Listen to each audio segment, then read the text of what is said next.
Welcome to the Mound City Council. It's Tuesday, March 10th at 6.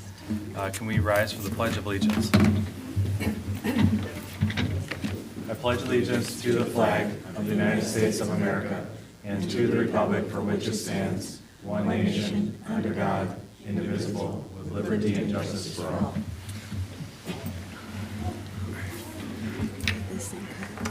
All right, we got our agenda. Do we have any amendments? No amendments. All right. Can I get a motion to approve the agenda as written? Motion to approve the agenda. All right. Second. All right, got a motion and a second. Any other discussion?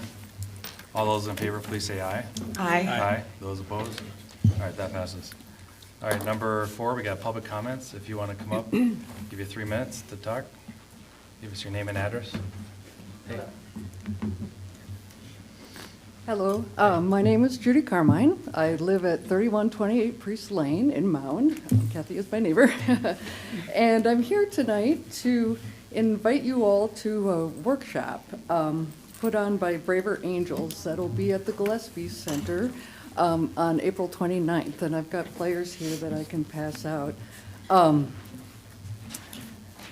And so I just wanted to give you a little bit of background. Last year, my husband and I went on a camping trip. We were out for a year. We were through the whole country.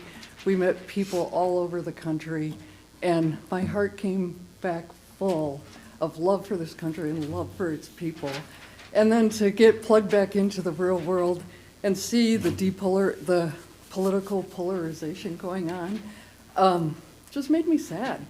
And I'm a member at Bethel of Mound United Methodist Church, and I talked to my pastor at the church and just said, like, what can I do?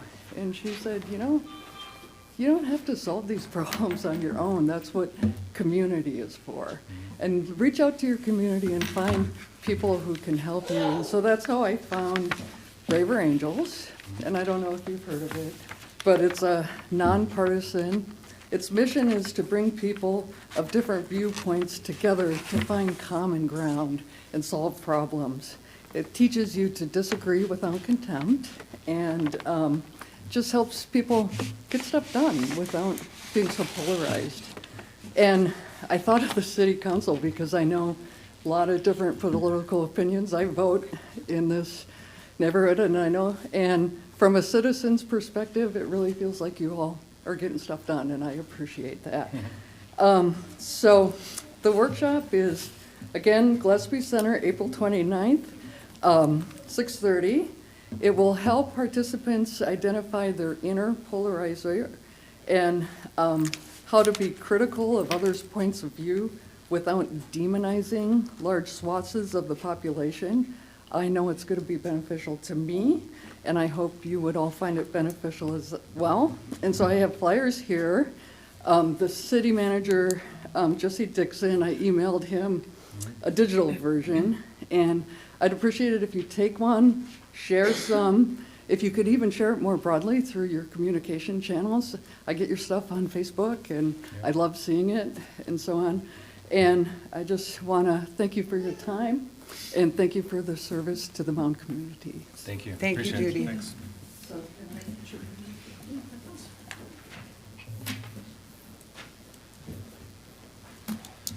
All right. Give us your name and address. Hello, I'm Dan Zelmer, Surfside Bar and Grill, and I'm here tonight about the road closure, just trying to get a little bit more information. So one of my things is out in front of Surfside, it looks like phase 1 and 2 and closing the northbound. With it being, you're able to get 4 lanes in there. So I'm wondering why we don't let two-way traffic going there. I don't know where the water line falls, but I don't know with the width of the road, why not we're able to go. From what I understand is the water main is actually towards the middle of the road. So it's not right on the end or the curb where we could do that. So even in that case, so even say you went to the middle of the road, you still have 2-lane ability over there. I mean, Commerce was 4 lanes before they restriped the last time around. Well, then you take away all the parking too. The what? You take away all the parking as well. Well, I would rather not have parking and have access than parking. Yeah, believe me, you're top of our list for less disruption, the better. We want you to succeed. I mean, the council supports your restaurant, love eating there. The main thing that we want to make sure is that you can obviously survive this, as well as, any other business in that area. So So- we're working with our engineers, and it's our project, obviously, City Mound, but it's a county road, right? So we have to work with the two of us together. But I've talked to Jesse, I've talked to our engineers. I know I saw you at the open house the other day. The less disruptive, the better. If we don't need to block off a part of the road for a certain period of time, we don't do it, right? We all see these cones that are empty, these whole lanes of, mile road construction in the summer, and nothing's ever being done. Or you see 15 people standing there doing nothing, right? I'm 100% supportive of you in making sure that this is as the least disruptive. At the same point, we have, the pipe was what, 1960s? That we have to get done. We have to do this. So there's going to be some disruption, and we're sorry, but it's going to have to happen. And I understand that. I just want to make sure that we're making this as, feasible for the businesses as possible, that we've looked at every alternative. Yep. Like I just said, with the two-way, and then I'm concerned about water quality then for every time you crack a fire hydrant or anything, you go brown. So I'm wondering what the water quality is going to be for we're basically talking about 5 months here. So every time they tap into a house or a business along there, is everybody going to end up having brown water? I don't know that offhand. You can stick around, or you want to answer now, or do you want to stick around for the water? We're having a water discussion tonight, too, so. So I had asked, and they said it's drinkable, but nobody wants to drink No, that, yeah. Do Do you want to say something quick? If I may, Mr. Mayor, City Engineer Brian Simmons. For portions of the project, the businesses and homes that are along that stretch will be on temporary water, which will be cleaned, tested, it'll be new pipes. So there will be some things that'll get stirred up when we make changes to the configuration, but hopefully that will minimize the number of times we make changes to the configuration until we're done. So it shouldn't be, every day when we're digging a new hole or something, it won't be, another round of stirring up sediment. So it'll come from the rest of the pipes in the system, but it'll come up through a hydrant and then be connected into the homes and the buildings. And that will include Surfside then? I believe so, yes.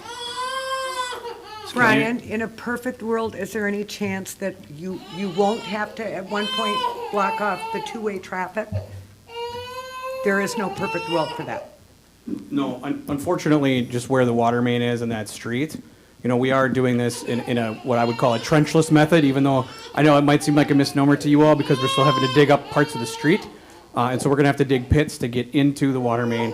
We're going to have to dig pits to reconnect all of the businesses, buildings, and services. But we won't be doing, your typical open trench construction.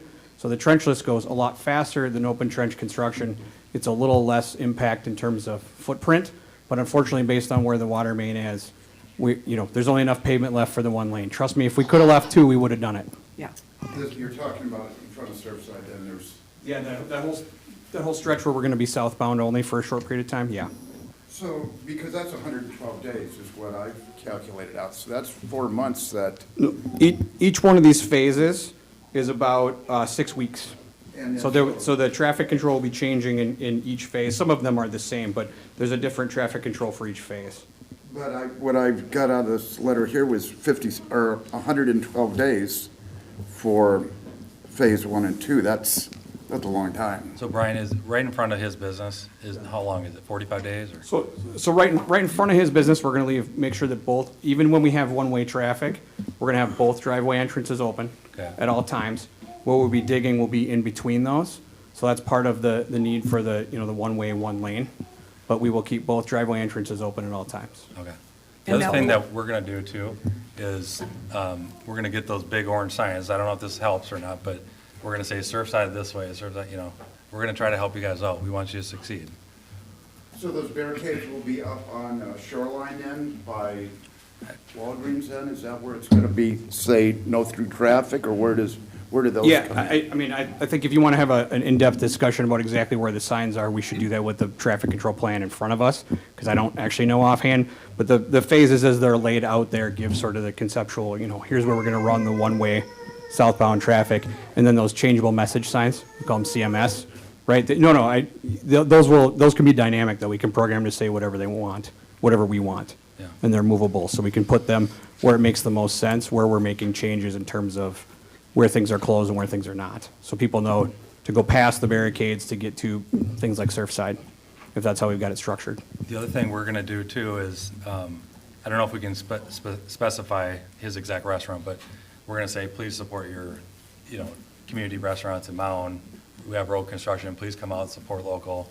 We did a whole campaign, well, it's ongoing, but 2 years ago, we did a support local campaign. You might have the stickers in your front door, but we want you to succeed as well. This has to happen, and we want the less disruption if possible.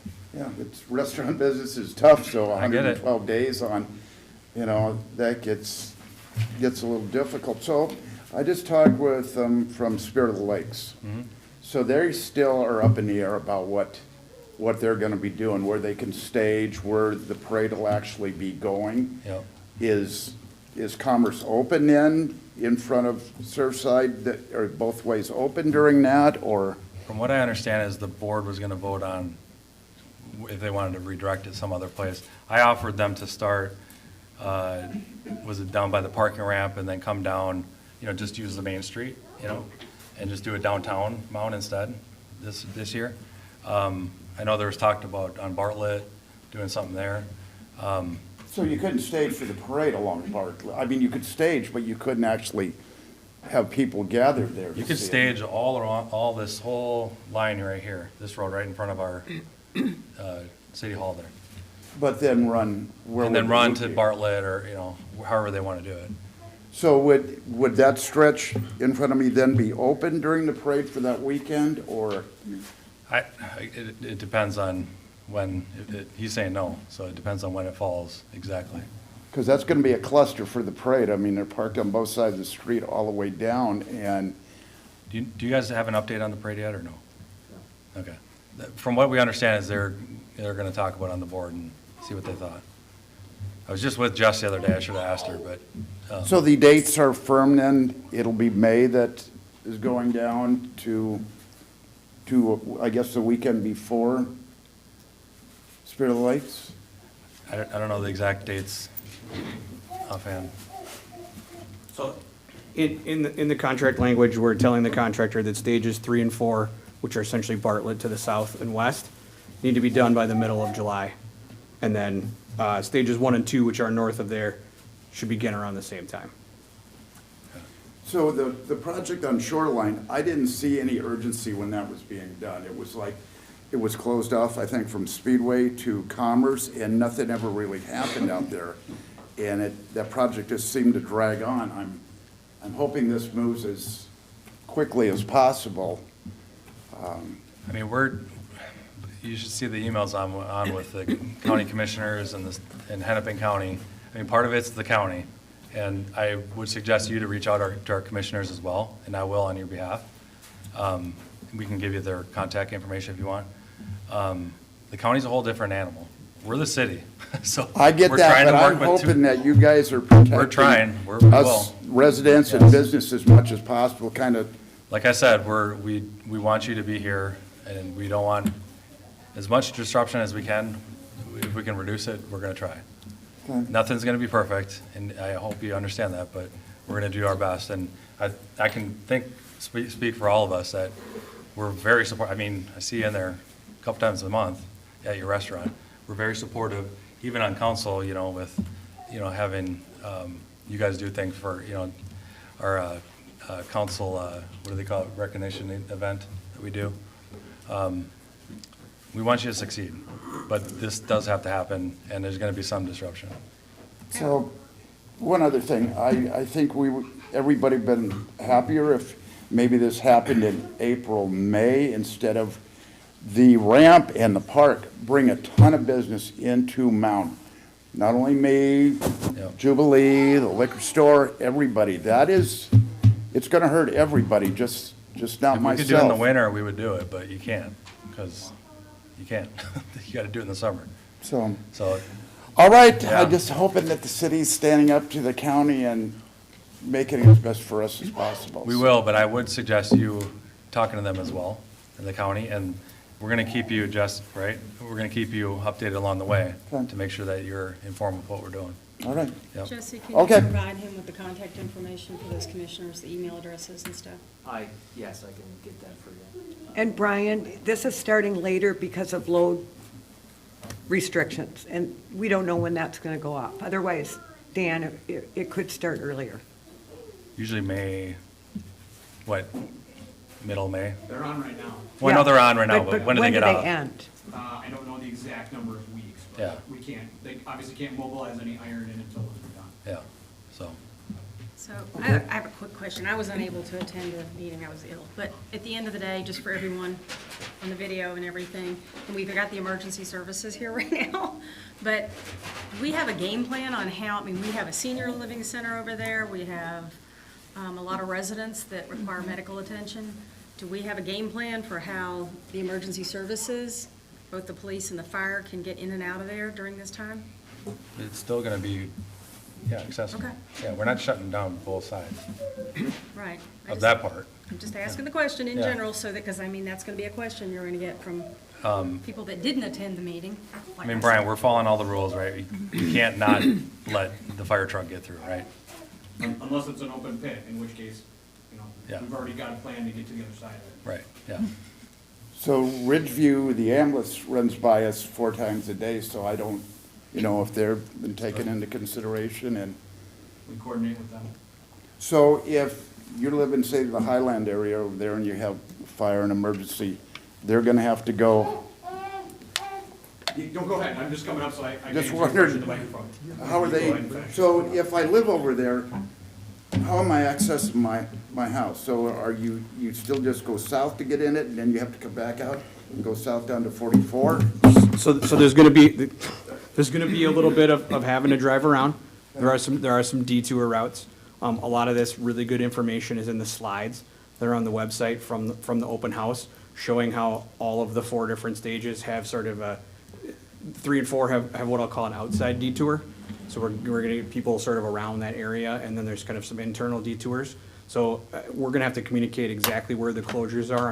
I think you met Zach from Bolton Mank. It's gonna be his job, or whoever's working with him, to let them know where the road exactly is closed, so that when they get a 911 call and it's for an ambulance, that Ridgeview knows which way to go to get there. So, Because this is pretty well kept secret. I mean, nobody really knows what's going on here. I mean. well, we told you, and we sent the letter to you, right? And you came to our meeting. I got a postcard the day of the meeting at Gillespie. So that's the only way that I walked over and I'm kind of blindsided by, seriously? So I guess I would like to see. Well, that was our first attempt at discussing this with the public.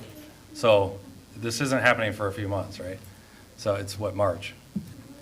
Beginning of March. So that was our first attempt of letting the public know. The other thing, we're gonna put in our newsletter, and, again, you and others in the area, we can talk more offline. Yeah, so.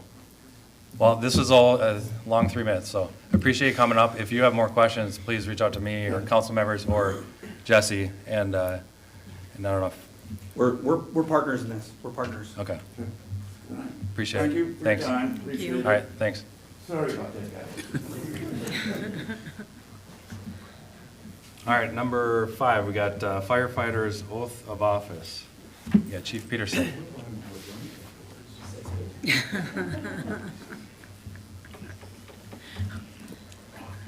Welcome. Good evening, Mayor, members of the council, staff. Fire Chief Greg Peterson is my name. Tonight, we're starting a new tradition. Historically, we have, when a firefighter completes their probationary period in their training, we would award them a helmet at one of our meetings. And so tonight, we're doing something a little bit more formal. This was a recommendation that came from one of our lieutenants, and we thought it was a great idea. So it's kind of a festive thing for us. We have just a couple of slides that I'd like to show, just to give you a sense for what these 5 probationary firefighters went through. At our holiday party, and the majority of them are here tonight, we kind of gave them the Rookie of the Year award. We call them the six-pack. And several of them, like I said, are here, not all of them. But I want to give you a sense of how much time commitment this is for them in their first year. So we put up some statistics at our Christmas holiday party, and just talking about how much training they got to go through. And actually, the slide, Jesse, on the Excel slide really kind of paints a picture. So these folks are required to complete Firefighter 1, Firefighter 2, and EMR training in their first 12 months of service. So this group of folks here, off to school, 42 training sessions in the first year outside of our fire department, and then the other calendar. This just kind of gives you a sense of how much of a commitment it is for them. So the second calendar, which is kind of our general calendar, the other is a different, and that goes along with our normal monthly meetings. So they have to attend these, plus all that other training. And so we are here to recognize them, do a oath of office, a badge pinning, and give them a certificate tonight. So we're going to do the oath of office with these folks. So if you could pull that up, it's one of the, Is that, yes, right there. So we're going to get them up. They're going to do an oath of office using their right hand. And I will start them off. I Promise that I will humbly service all customers with an urgent response to their crisis, with compassion, sincerity, concern, patience, kindness, and respect. I promise that I will at all times conduct myself in a manner that reflects positively on the Mound Fire Department and the cities it serves. Finally, I promise to follow the policies of the Mound Fire Department, uphold the laws of our state and nation, and the ordinances of the cities the department serves, and that I will faithfully discharge my duties to the best of my abilities.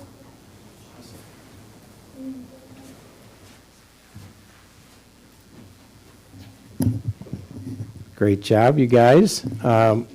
We will initiate the badge pinning, and we'll start with firefighter Steve Crandell.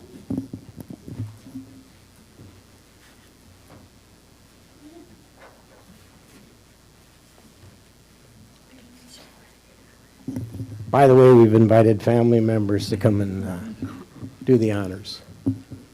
Just keep in mind that the spouses put up with a lot, the significant other spouses put up with a lot of time away during that first year of training.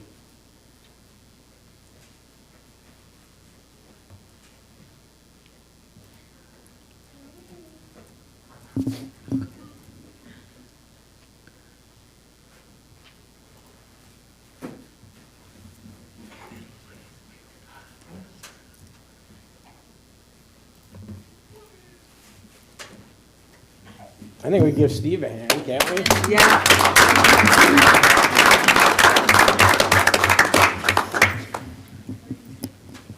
All right, second, Kennedy Wright.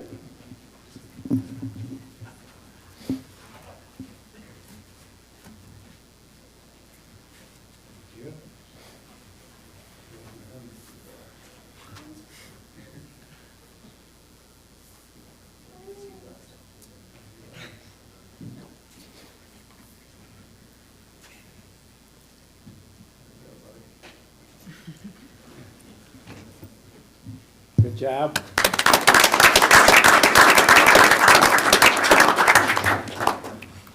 Third, Coley Rollahead.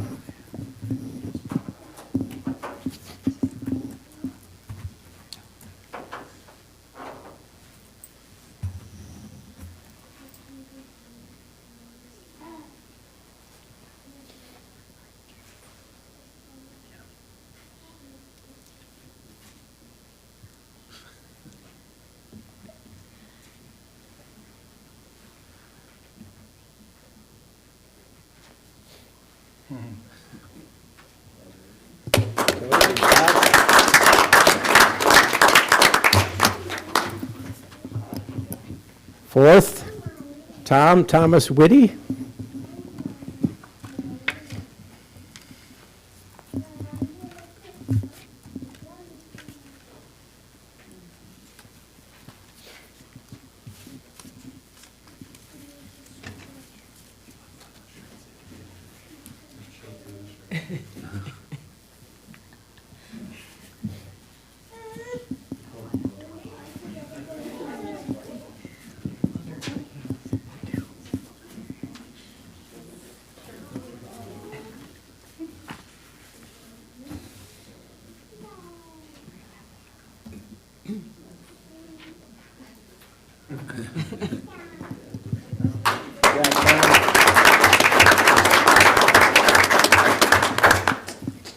And last but not least, firefighter Eric Palmer.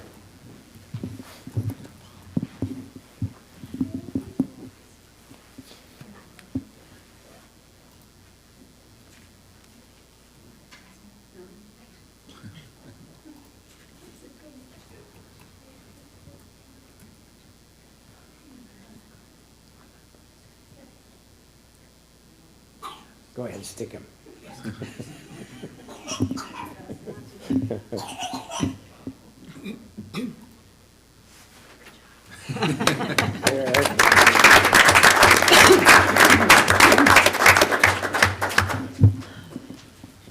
I'll just add a couple of quick things and then close here. When a firefighter comes on board, they're all chomping at the bit to get on a fire truck. They're ready to go. They can't go until they're trained. So when they get to this point and they're authorized to jump on that first fire truck, it's a big deal. It really is. So just want to thank them all for their work and congratulations to the group. And I'd like to introduce our staff that's here tonight just quickly. Our Assistant Chief of EMS Training is Matthew Jakubik. Matt, if you'd raise your hand. Captain Joey Blackstone, back here too. Lieutenant Michael Jabs. Lieutenant Shane Gardner. By the way, Shane was the one that came up with this idea, and that's a great idea, I think. And then Assistant Chief Andy Drilling. Anything else? No? Oh, yeah. If the council wants to come down. Thank you, council, for your time. Thank you all for your time. Department. You guys are second to none. We all gonna fit? I think we're all going now. Or do we stay here? I think we're staying We'll here. have all the council members come down. What now? She wants us to come down. I'll go after you. Okay, oops. Yeah, we'll have you guys facing me this way. So the wall is behind you. Do you want it? Make it out of the way. I don't need to be any of it. Yeah. Power out. Making sure guys do it right. We'll put the mirrors in the middle. We'll split 3 and 2, and then 2 and 2.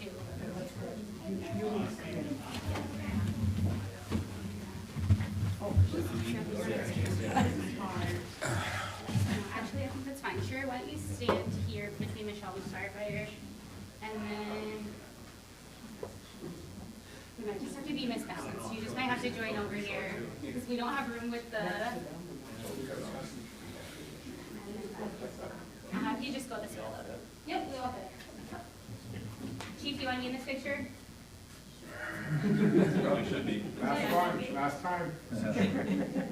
was like a gentle suggestion. You guys just want to look young. That's all it is. You want to look young.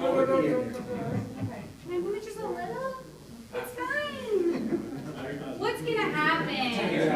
The TV stopped working. All right. And then can you scoot in just a little bit? Councilmember Castellano, thank you. Good. Yep. 1, 2, 3. Perfect, thank you. I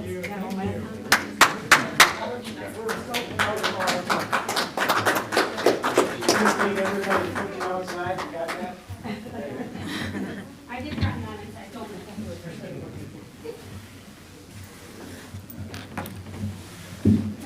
Dave?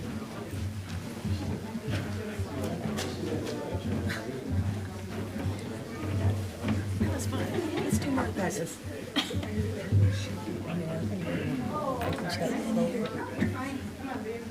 Thanks. Thank you.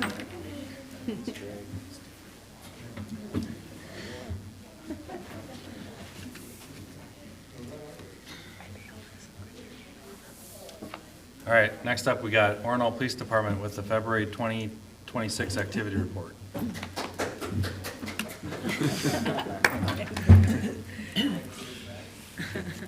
Police versus fire.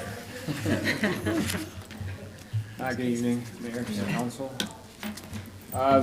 Your February report, everything, we had 108 calls for service in the city of Mound. Nothing trending too much. We do see, we've seen it up and down through the last couple weeks with weather. Some nights busy, some nights slow. It just depends on what the night's like. But right now, everybody's kind of going through spring break, so we'll see some influx up and downs throughout the week and stuff in a month. But other than that, we had nothing to really report that stood out. Just one thing SRO Schultz wanted me to relay was that last Friday, the 27th, there was Stuff the Bus for a weekend, and they said it was pretty successful. From what she reported to me, it was 2 buses were filled full of food per weekend, so it's a good turnout. Everyone was happy about that. Lastly, just for your information, I'm sure everyone probably knows it, but last night, Orono City Council approved resignation for Chief Corey Forniak, and it was approved. He is retiring as of June. So, the process is been posted. I don't know the timeline. Chief will have I believe there's a commission meeting tomorrow, so he will, if there's any questions on that, he will let you know the timeline. Had they been interviewing? For chief? For Not chief? yet. It just, Not we basically found out 2 weeks ago, and then they post, and then we start bringing in. I think they got 1 more week on the candidates to get absent and everything, so. I saw the job posting. Is there like, since he's not retiring till June, are they like gonna try to like hire and then overlap, like have him train in kind of the new? I believe there is some, but we also have Deputy Chief Whitkey that will also help with the onboarding process for our new chief. Cool. Does council have any other questions? All right, thank you. Appreciate it. Thank you. Thanks. All right, next up, we got the State of the Water presentation by Brian Simmons. Welcome. Good evening, Mr. Mayor, members of the council.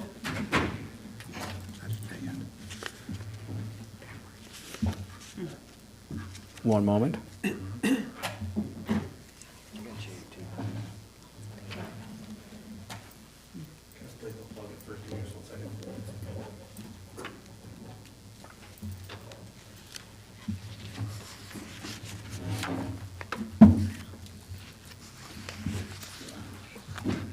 Daylight savings.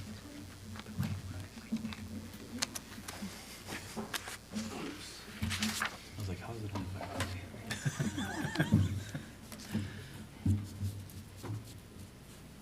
Maybe turn that switch on.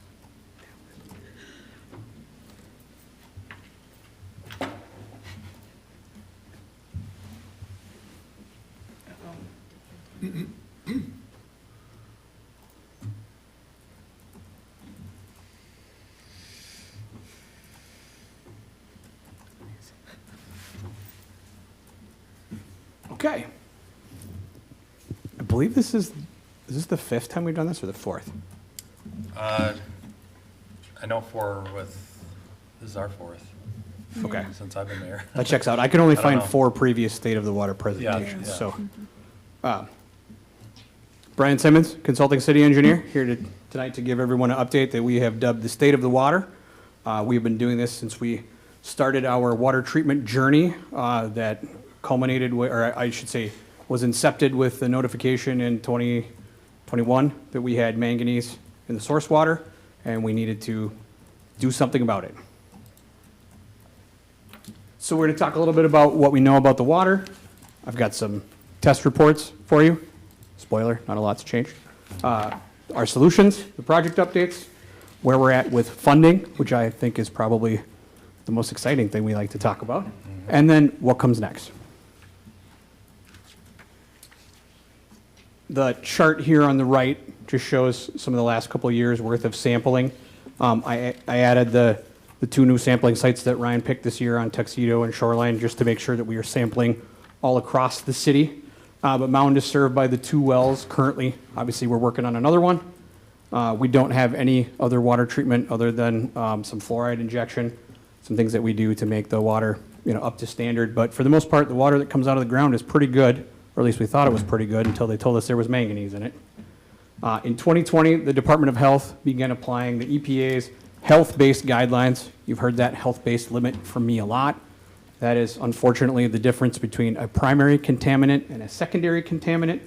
The health-based guidelines mean that we're pretty sure the manganese is unsafe, and because of that, there is usually a range. And I just want to make sure we call out that 0.3 milligrams per liter for infants and 1.0 milligrams per liter for adults.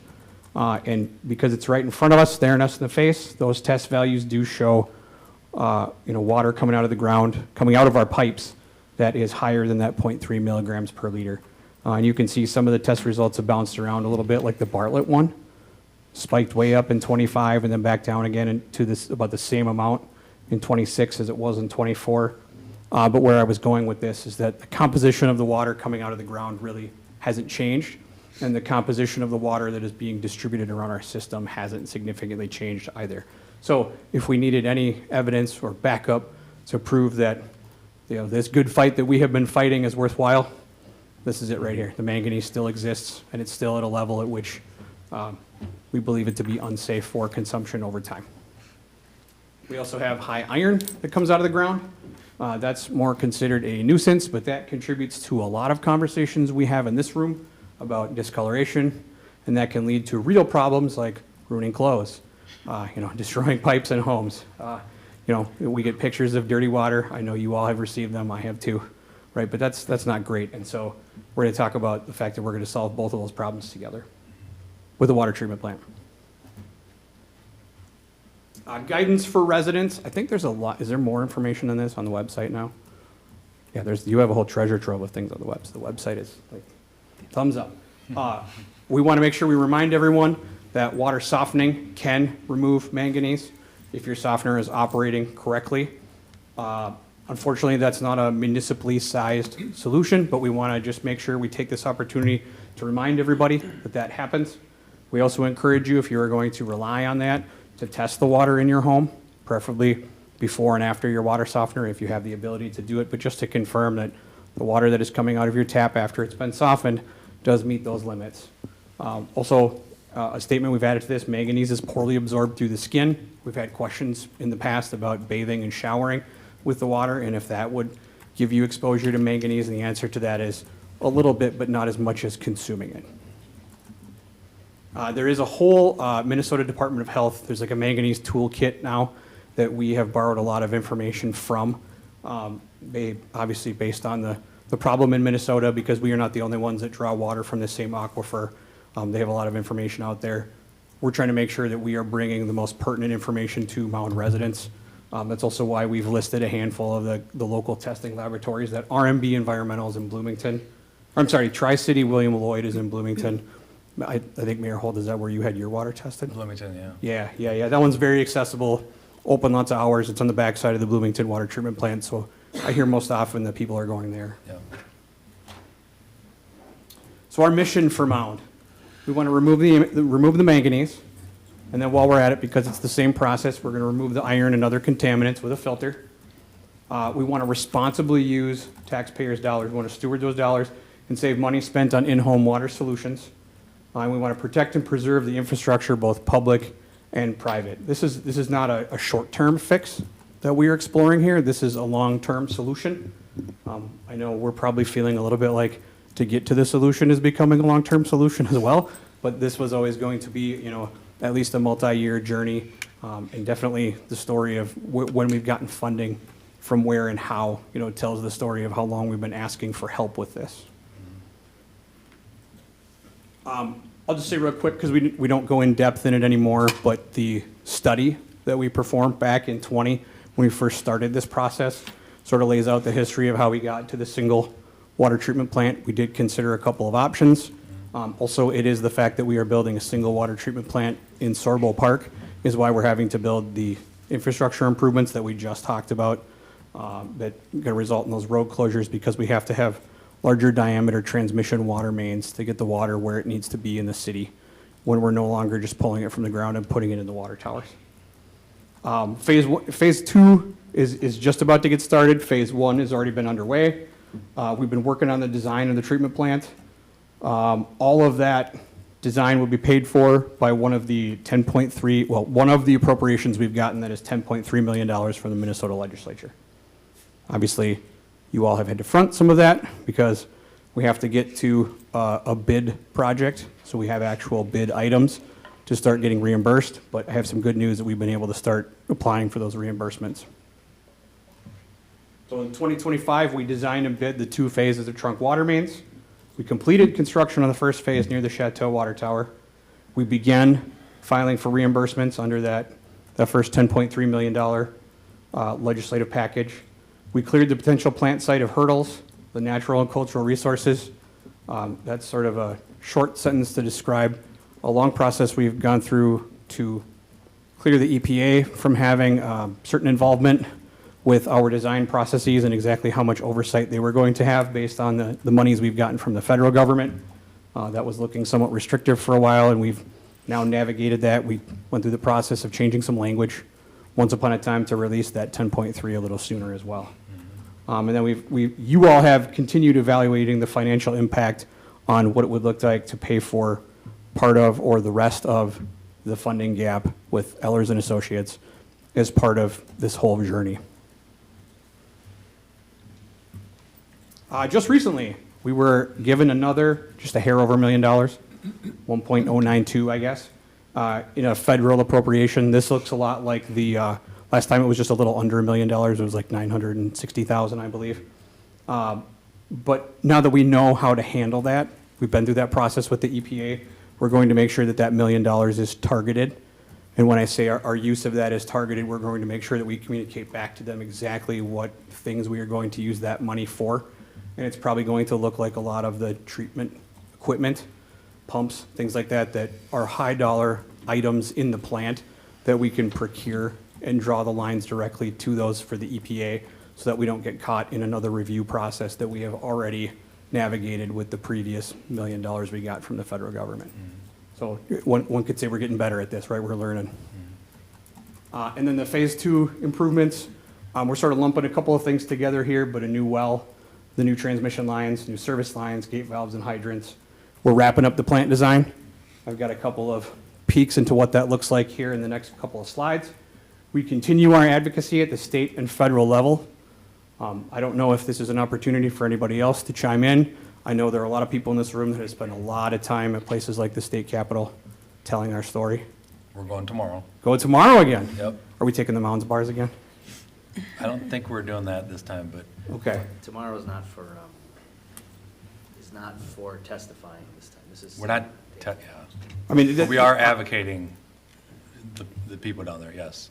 I know that you all have been tireless in that, so thank you for the partnership. You're to be commended for how hard you've pushed for this community. It's the reason that we are getting more money. Yep. And then working with the city's municipal advisor, again with Ehlers, to explore what it looks like if we are going to foot that bill for the remainder that hasn't been funded. I know that that's still a pretty looming large number. This is a peek at the current design of where the treatment plant is going. You all are welcome to ask some questions if you are interested in this. Otherwise, this is just sort of for show tonight. I did not bring the whole engineering crew, so if you want to get into detailed questions about why things are where, I might have to defer those, but I've got a pretty idea what's going on here. We're situating the plant on the high spot on the piece of property. We're trying to use some of the natural screening that's there, even though we're going to be up in the air a little bit. Hopefully, we're going to be able to leave a lot of those trees. I know there's been a fair amount of clearing there already to start work. So that probably, right now, with those trees gone and no leaves yet, right now it's probably about as bad as it's ever going to look. And then we are also going to be doing some landscaping and some screening as part of the construction of the plant. You all will probably see that come back in front of you in the form of a conditional use permit in the next couple of weeks. And that CUP application will include some of those details, because that's an appropriate time to talk about how are we protecting the neighborhood. But obviously you have input at any stage in the process. Yep. And we work with Jesse and Layla and Ryan on that a lot. We would be remiss if we didn't show off a rendering. A lot of these are just Lego pieces that get moved around. I know, it's kind of a box. I know it doesn't look exciting, but it makes water clean, which makes me excited. Yep. No windows. Don't worry, the pieces that are purple and red too are only that color because of the type of piping that they are. That they won't actually be that color. Yeah. We've also made some selections here on some of the brick colors and textures. So trying to make it look like as nice of a box as we can. Project funding to date, we talked about that $10.3 million. We've now gotten a total of almost $2 million in federal appropriations. I know that's had a couple of different names, earmarks, congressionally directed spending, but essentially it's been money that was focused towards us by our federal legislators and then funneled through the EPA sort of as a means with which to manage it. We tell a similar story with the $10.3 million that has come to us through the PFA. That was given to us directly from the Minnesota legislature, and then they get the Public Facilities Authority involved as a way to manage the responsible spending of that money. We still have a $29 million funding gap between the monies that we've been given and the end result of the entire solution. So we continue to apply for those direct appropriations, both at the federal level and at the Minnesota state level. We have now been in the IUP PPL, the project priority list, and the intended use plan since 2021. Actually, I think that's on a following slide. I'll talk about that in a second, how our score has kind of gone up and down a little bit. But there is a parallel track that we are tracking that hopefully will see us start to get ranked a lot higher there. The Emerging Contaminants Program is what I'm referring to. The Department of Health has recommended that there's $18 million set aside for this at the state level. Unfortunately, not all for us. I'd love that. That'd be great. But they're telling the state that that has to be shared. But this is directed towards that exact concept that I remember sharing sort of in the council chambers. Well, in 21, it was the weirdness in the theater at the high school when we first broached this topic. But the fact that the Minnesota Department of Health was really a partner with us in this, with the way that they mandated the notifications. They told us we had to warn our residents about drinking the water and the levels of manganese without a clear solution. So here we are 6 years later, finally starting to see the inklings that they have acknowledged that they helped create that problem, and they are starting to set aside money. This is not fully fleshed out yet. This is not a program that we can just directly apply to as of today, but we are tracking this and we are intending to be in that bucket when that $18 million becomes available. You see that right in the bottom there, it says there's 19 unfunded projects to the tune of $194 million. We're for sure in that number. Great. Just talking about the IUP and the PPL, you can see where our rank has gone from 22. You could see the dive from 25 down in 26. And if you ask me what the heck happened there, Brian, I would tell you that there are a whole bunch of projects that are now in that IUP PPL list that have been ranked higher than us because of a little thing called lead service lines, which I know we are actually also now in that list in a higher position in a different place for the lead service lines. But the reason for the asterisk means that our project has become fundable via Part B1, which means that we are eligible for the low interest loans as another financing vehicle outside of just the monies that are given to us. Any questions about that? I see some questioning looks. Clarity? Okay, I'll move on. I'll ask later. Now is your time. No, I'm good. So our next steps, we're going to continue this Phase 2 water main project. I meant what I said when I said we're partnering with Surfside and the community.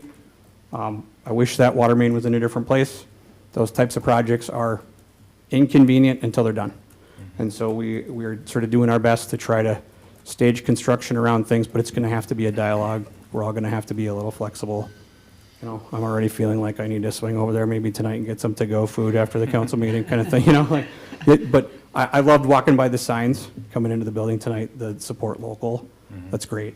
That's great. So I'll have to be mindful of that. Hopefully you'll see a whole Bolton and Mint crew over there eating lunch every day or something. There you go. On April 28th at the meeting, there will be an update from Ellers on the utility rate study and the water treatment plant financial projections based on our cost estimates. Do you all want to say more about that? I would just add that a thank you to our finance committee for setting aside some, so far, many mornings and a couple more to come leading up to that to sort of, I would say, vet some of this, but also just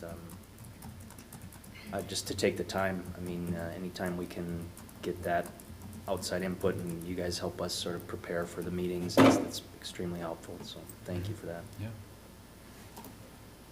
And then in tonight's consent agenda, which is following presentations, there is a consent item that approves an application to PFA for those eligible low-interest loans. Approving this consent agenda item does not oblige us to borrow any money. It does not lock us into anything.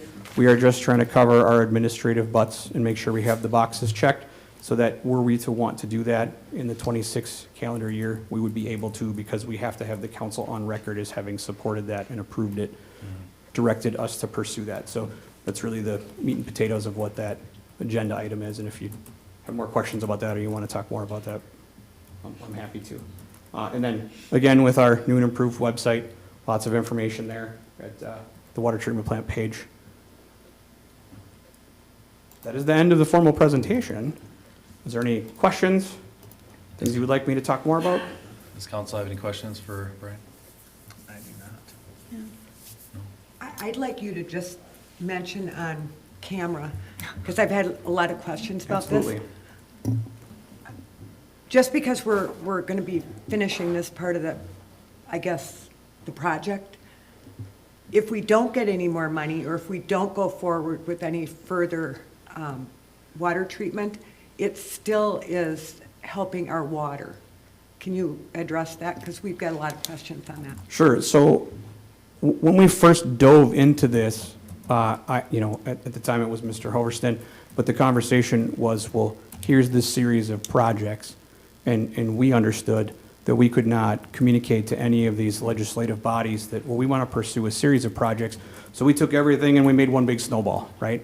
And when you hear me talk about the $42 million water treatment solution, it includes a number of specific activities.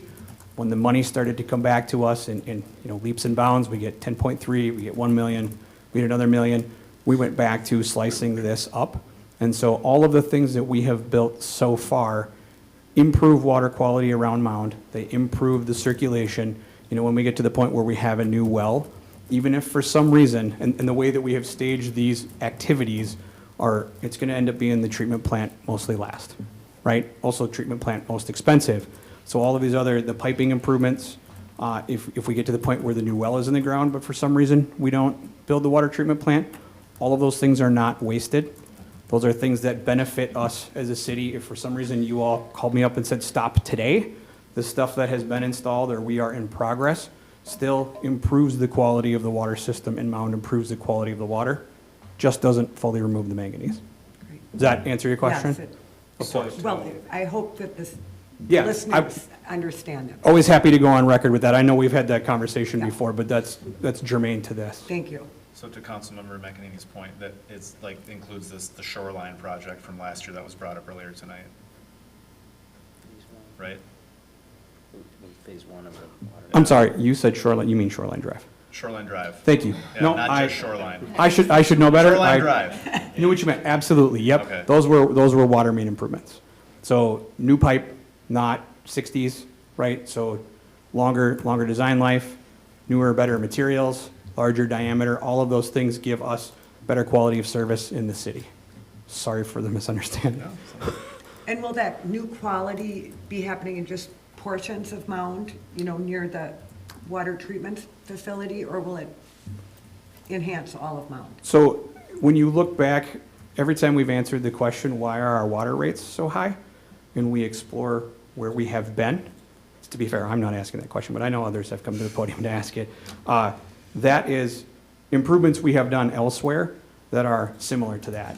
What you're seeing now, and part of why we're in the county road, is that we always paired water main improvements with road construction.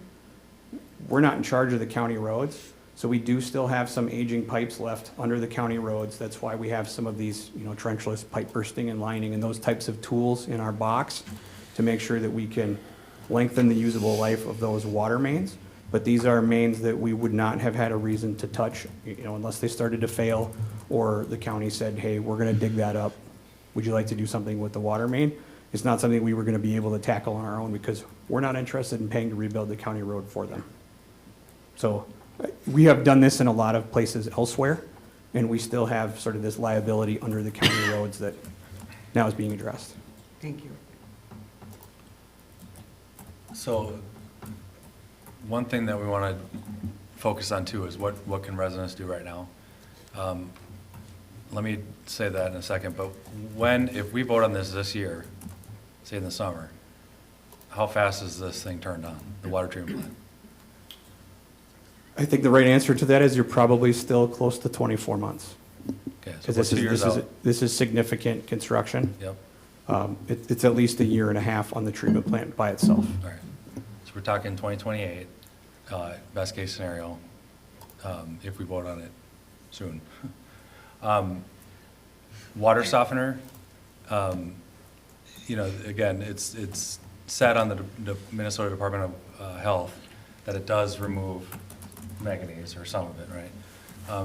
The caveat to that is make sure that you have salt, make sure that your water softener works. Your resin is not depleted. Right. Make sure everything's working. I just actually, I think I've said this a few times, but I put in a reverse osmosis deal in my kitchen in the sink, so that's where we drink, right? Because I got sick of all the bottled water. I put it in there. My guy, he wrote on my wall, right? He put a little sticker. He said, replaced January of 25, or started at January 25. He says, call me in 2 years, right? Puts his phone number in there. The other day, we're playing with our water, and it just doesn't want to come out. I'm like, what's happening? So I called him. I said, what's the deal? And he's like, oh, I probably got to look at the filters and, whatever. And there's like 3 of them. I don't know how to do them, right? And then he said something about recharging. So I was thinking, oh, maybe he's got to do something with the tank and make it work better. So he fixed it. I was working from home.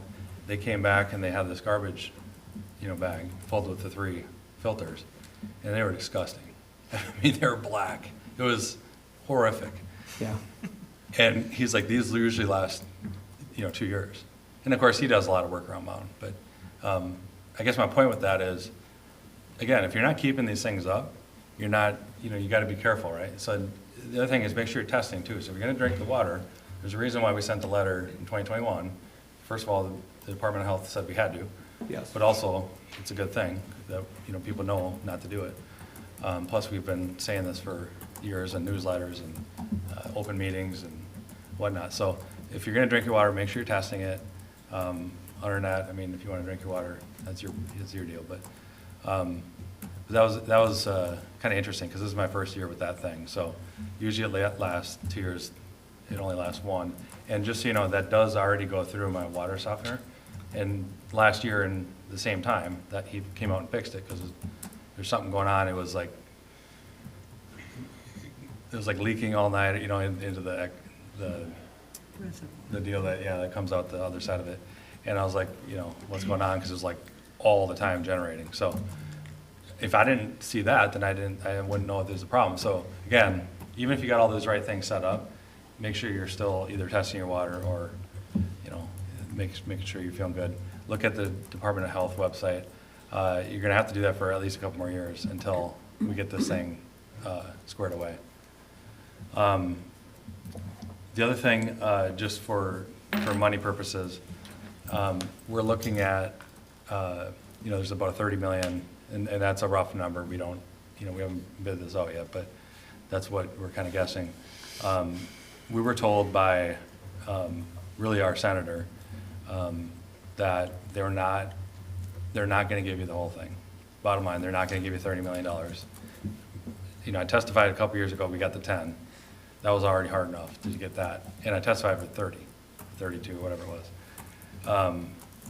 So what we did is, on the direction of her, and then of course talking to our Representative Myers as well, and then of course staff and everything too, we moved it down to 15 million. So we're asking for 15. They basically said if you don't have the other chunk on the line, our thing was, yes, we've spent $80 million for the last how many years? 60 years, you know. We've already spent a lot of money. No, that's not gonna work. You gotta put it up, you know, now. So we pulled out the 30. We said we're gonna go for 15. So that leaves us 15 short, right? So if we even get this 15, we're going tomorrow to the Capitol. We're gonna talk to some people. I've already sent personal cards to some of the like chairs and stuff that are on the both committees for the Capital Investment Committee. I would suggest everybody else do that too.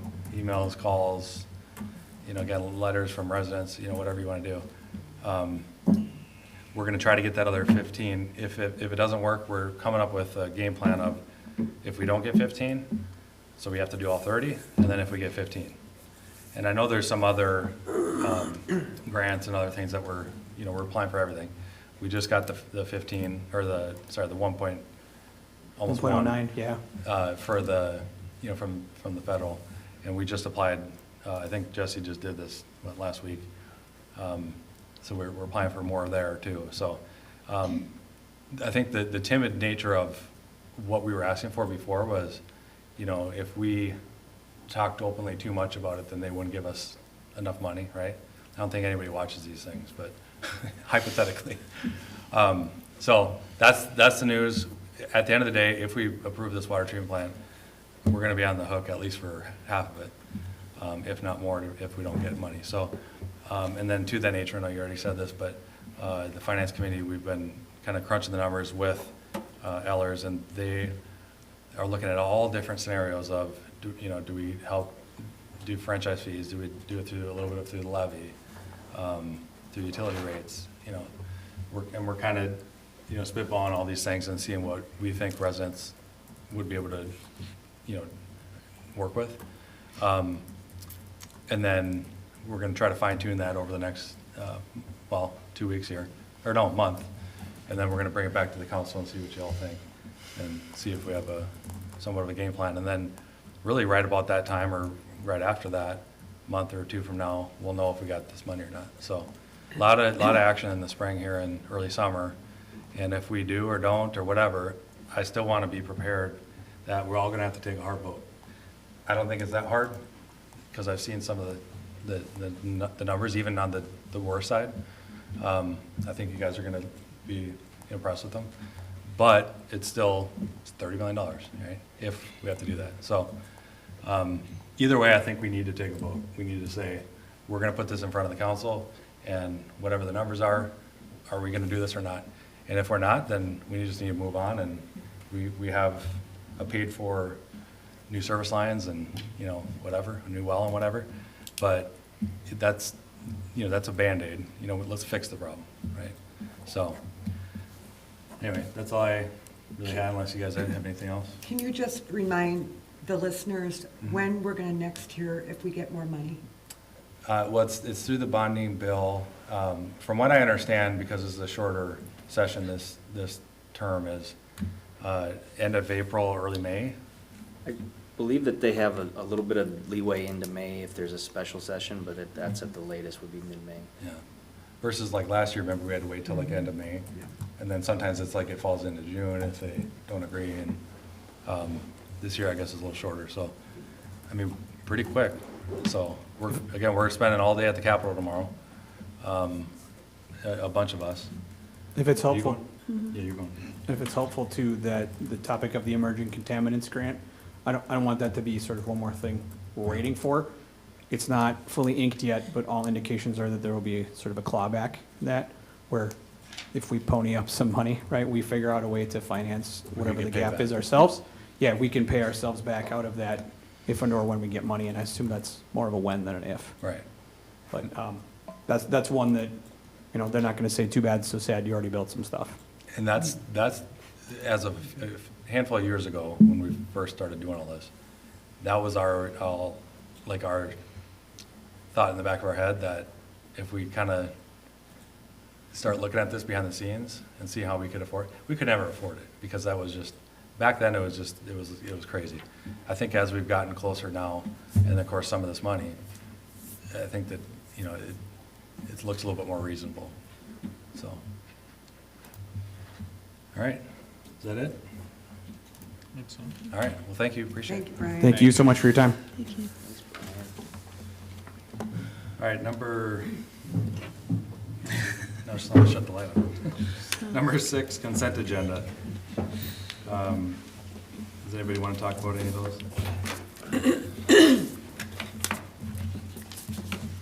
All right, hearing none, can I get a motion to approve the consent agenda? Oh, sorry, yeah, someone want to go through them all? I can do that. Okay. Consent agenda items A through H. Minutes from the February 24th City Council regular meeting. B, minutes from the February 17th Council and Planning joint meeting. C, approved payment of claims. D, Tour de Tonka public gathering permit. E, extension for preliminary plat approval and submittal of final plat for Fern Lane Townhomes of Mound. F, gathering permit, public gathering permit for 2026 annual fishing contest. G, pay request number 1 in the amount of $61,692.89 to Minger Construction for Phase 2 Water Treatment Improvement Project, Project 25-12. And H, application to Public Facilities Authority for Drinking Water Revolving Fund Loan. Okay, does anybody want to talk about any of those? All right, hearing none, can I get a motion to approve the consent agenda? Motion to approve? And can I get a second? Second. Okay, roll call, please. Councilmember Herrick, Aye. Councilmember McEnany, Aye. Councilmember Pugh, Aye. Councilmember Castellano, Aye. Mayor Holt. Aye. All right, all that's approved. Number 7, we do not have any public hearings. Number 8, we don't have any old business. Number 9, A, we got Finance Department update and delegation of authority to issue checks. Council members, Lindsay was working at the other building, Oh. which is a testament to how busy the finance department is. Oh, look, perfect timing. So, Did you just text her to come over? I did. Nice. Her ears are Awesome. burning. Like perfect time. I think it's a good encapsulation of how busy Lindsay is. Yeah, It's snowing outside. No, it's What? yeah. It was snowing. Is it I can see really? it snowing right now. Yes. Well, that's just not gonna do. It's March. Can you do something about that, Jesse? Just- All right, welcome. Thank you. All right. Good evening, Mayor and council members. I'm Lindsay Erdman, the Finance Director, and I'm here to present an update on the Finance Department after my first 30 days here. Yeah, I got it. Okay. So tonight I'll provide a short introduction about my role and the department's structure for context as we discuss the department's responsibilities and goals. I'll conclude with a recommendation that will enable some process improvement efficiencies. All right, so I've been in the finance director role for about 30 days, like I said, and this position has many responsibilities from managing day-to-day accounting activities to annual budgeting. And the finance director has historically operated as an accountant, often working 60 to 70 hours a week to complete their responsibilities. And I'm really excited to shift this role from doing day-to-day activities to more strategic, focused leadership position. And to answer Councilmember McEnany's question, I have identified some opportunities to bring efficiencies to the department and subsequently to the city, such as realigning existing resources and implementing technology solutions to streamline processes. So the department has had one FTE, the senior accounting tech, supporting day-to-day operations for many years. This position has also had to work more than 40 hours a week, often requiring overtime to complete necessary functions. And together, the senior accounting tech and the previous finance director were working very hard, despite the adversity given like that magnitude of the workload and some software limitations. In 2026, the City Council added the code enforcement administrative position. The city was able to then reorganize and moved an admin position, the finance tech, to our department. 3 positions are the minimum number of needed positions in a finance department to ensure good internal controls through segregation of duties. However, the additional resources are needed if the city wants to move the department from task-oriented accounting to strategic-driven finance. The department is exploring the opportunity to bring on a part-time accounting tech to create capacity for me to focus on initiatives and projects that meet the city's council strategic goals. The goal would also be to transition some of the Eller's consulting responsibilities to this role. All right, I want to provide some more context about the breadth and depth of work the department does. There are more than 10 different functional areas that we directly or significantly support, like Harbor Wine and Spirits and Public Works. So we are responsible for the biweekly payment of payroll and benefits for the 70 employees at the city. This accounts for about 25% of the payroll tech's time. The department processes hundreds of invoices each month. This is primarily a manual and paper process. And due to staffing turnover, the city is behind on processing invoices. And once we are caught up, I'm really eager to implement some process improvements here. Utility billing is handled by the finance tech and accounts for at least 50% of their time. This is another area where system integration and automation could create financial and operational efficiencies. Harbor Wine and Spirits is one of the department's largest customers. Finance completes all AP, AR, payroll and benefits, and financial reporting processes, requiring significant resources on our end.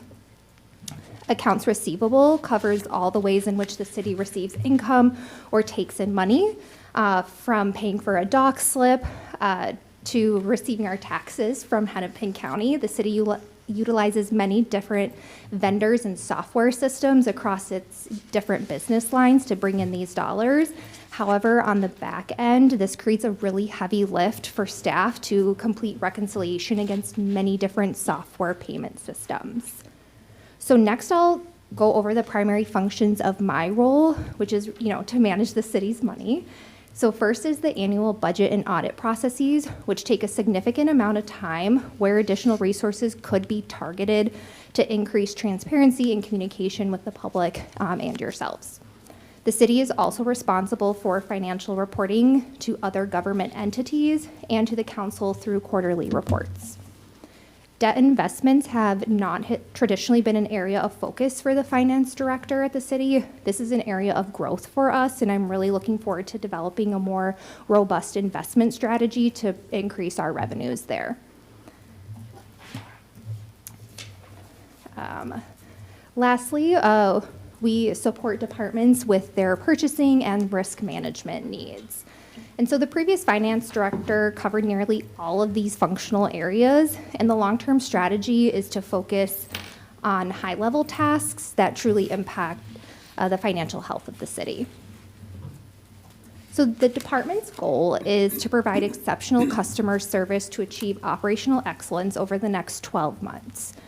And to do this, we will manage to the financial management plan to ensure budgeting and spending are aligned with the city's goals. We'll also implement additional internal controls like segregation of duties, ensuring role clarity, and that staff are properly trained, evaluating policies and procedures for risk mitigation, amongst other opportunities. We will also increase communication and transparency with the council and public through quarterly reporting and creating opportunities to provide input throughout the budget process. In addition to evaluating our financial processes, we'll evaluate those for continuous improvement to ensure resources are most efficiently used. And then we'll look at our policies for adherence to best practices and state law, and starting with the procurement policy, as it is one of the City Council's goals to update. And then lastly, the Finance Department will be a resource for Public Works and Fire as they navigate their respective projects. So tonight I'm seeking the City Council's support to help the Finance Department reach its goals and objectives. Before you is Resolution 26-22, which delegates authority to the city manager to pay certain claims. The delegation of authority will enable the department to implement process changes that best utilize available resources to run an efficient accounts payable process. The current process requires that council approve all payments before they are made. This means that invoices would need to be processed immediately upon receipt to account for the 2-week council process, which is just not realistic for us given other competing priorities in the department. Additionally, the delegation of authority will allow the finance department to pay invoices within the legal time constraints of the net 35 days. And lastly, the delegation of authority is critical to catching up on past due invoices which have been delayed due to staffing turnover. The City Council will continue to receive the check register at council meetings to provide accountability and oversight of the process. So thank you for considering this resolution to help the department reach its goal of providing operational excellence, providing exceptional customer service to achieve operational excellence. Thank you. All right. Does council have any questions? Quick question. Yes. Thank you for kind of telling us and quantifying the amount of time. I know our past financial director and you are having to put towards keeping us financially healthy. And can you clarify, are you looking to add another employee that's accounting? It looked like an accounting position. Yeah, thank you, Member McEnany and members of the council. So currently, in the interim between Finance Director Iverson departing and Director Erdman starting, we hired Ellers to help us in that transition. You know, I can't stress enough how much work Noah was doing. I think, you know, especially towards the end, he was putting in 80-hour weeks, but I think quite regularly, Noah worked 60 to 70-hour weeks because of the shortage of staffing in our department. And there is just no way to make up for someone who used to put in that much time without ourselves putting in that much time. And I don't think that's an expectation that we want to have of any of our staff. You know, obviously there are the weeks where you put in 45 or 50 hours because you can't help it. You have a council meeting and then you work a full week and you just eat some of that time. But to do that consistently every week, it's just not feasible, and it's not my expectation of my staff. I want our staff to have work-life balance, and I want them to come enjoying work every day. And I can't do that when I'm asking someone to do 60 to 70 hours of work a week. And the finance department isn't like other departments where we can say, some of these things just don't have to get done, right? Everything that happens in the finance department has to be done. And what Noah was doing was a lot of that day-to-day accounting. He was an accountant by trade, and he was excellent at it. He was a really, really excellent accountant. And so I think he leaned on those skills, and he put in a lot of time doing that. And so this presentation really isn't about asking for that extra staff. As you know, I think we have the resources to do that. Right now, we're using those funds to pay for Ellers. That's significantly more expensive than adding a part-time accountant. And so we plan to move forward with that because we do have the overruns. We've had a lot of staffing transition, so there's extra funds to do that. Today is really about another mechanism to help make things move more smoothly, which is that delegation of payment authority. That's very common in city manager forms of government. what it realistically does for you day to day is changes nothing. You'll still see in the packet all of those checks that come from the finance department and are written. But we also are doing some things where we have to pay them. Not every claim can wait for the city council. Everything related to payroll, so medical and dental, our checks for our employees, our para payments for employees, a lot of those are ACH payments that get paid no matter what, but we include them in the check register so that you're aware of the spending that's happening. So this really transitions kind of all of that spending to that so that we can be on a little bit better cycle of spending, so that we can not be waiting for council meetings, and that vendors aren't waiting for payment from the city. Scott can add into this, he has probably never been paid on time, because we end up consistently behind in invoicing. He gets paid eventually. Good. Yeah, but we physically cannot pay vendors on time the current way that we're set up. And is there a limit, or are you just asking for full autonomy to make those payments? Yeah, Councilmember McEnany, we're asking for full autonomy. You'll still have the ability to review the payments that are made, and all payments will be made within the budget. We're not spending outside of the budget or outside of the procurement policy, so both of those internal controls will still be followed. What you just won't have is that check register, so we literally do not cut checks until the day after a council meeting and send them. And so when we have things like our Christmas break, where we don't have a council meeting for 6 weeks, it's impossible for us to pay anyone. And some things are getting paid anyways because they must be paid. The state requires that cities pay claims within 35 days. Our current setup does not allow us to do that, and vendors can charge us interest for every day that we are late. We're very lucky that most of our vendors are very forgiving, but we open ourselves to a certain amount of risk when we can't pay things on time. Well, Lindsay, welcome, and thank you for discovering this. That's going to help you.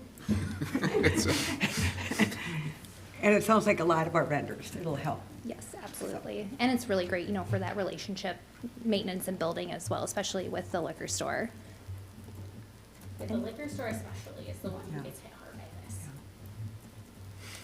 Does council have any other questions? Maybe just to clarify, I don't know if it's really a question, but the slide that had, it kind of showed where you were going to be able to kind of, focus on higher level stuff that would better benefit the city's financials, like looking at debts and investments. And I think in our previous finance committee meeting, you had mentioned that it was like you'd be wanting to focus on like grant opportunities and stuff like that as well.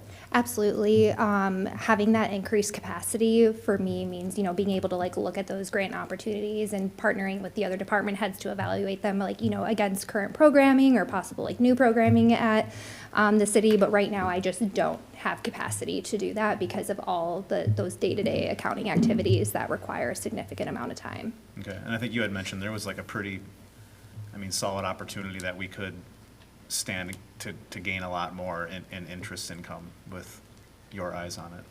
Yes. Right now we are budgeting for about $20,000 in interest income annually, at least in 2026. And based off of the actuals from last year, it was much more than that. So I think, some partnership with, Ellers in that front is, are investing our accounts, that we could be looking at increased revenues. Okay. I think since this is all, or would be all new to all of us too, I don't know if we want to recap that quarterly or something, or just see how, if you could give us there could be part of the city manager update too, but just how it's going. Yeah. Because it's a change for our structure kind of. Absolutely. And that would be included in those quarterly finance updates, because it would go through expenses and revenue. So we would at that time at least from the previous quarter what our revenues were. Since you've started, Lindsay, are you incorporating a new, I don't know, program on your computers to simplify a lot of this, to help you time-wise? I would love to do that. We use a lot of different softwares and programs to run each business line and how we take in money. For example, for utility billing right now, I think I've identified 4 different ways we can take in payments through different companies. So I'd love to find a way that makes sense, to really streamline that.